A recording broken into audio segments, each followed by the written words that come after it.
कल्याण डोंबिवली महानगरपालिकेवरती नेहमीच महायुतीची सत्ता राहिलेली आहे। इथे Shiv Sena, Bharatiya Janata party, RPI, PRP, Lahuji सेना अ, या सगळ्या पक्षांची महायुती देखील याही निवडणुकीमध्ये झालेली आहे।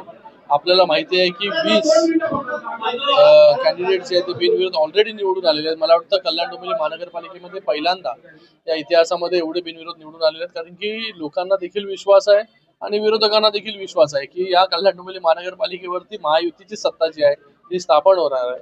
आणि या 15 तारखेला या कल्याण डोंबिवली महानगरपालिकेमध्ये जेव्हा मतदान होईल, 16 तारखेला रिझल्ट लागेल, तेव्हा मला वाटतं पैकीच्या पैकी उमेदवार जे आहे भारतीय जनता पार्टी आणि शिवसेना आरपीआयचे निवडून येतील, कारण की लोकांचा विश्वास महायुतीवरती आहे।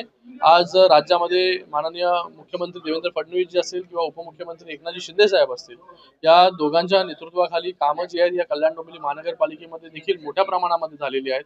त्याचाच प्रत्यय आपल्याला बिनविरोध निवडणुकीमध्ये आला आणि आता देखील 15 तारखेला जेव्हा निवडणुका होतील तेव्हा देखील येईल आणि वातावरण सगळीकडे चांगलं आहे। आज मी कल्याण वेस्ट मध्ये फिरतोय, काल मी उल्हासनगरमध्ये होतो।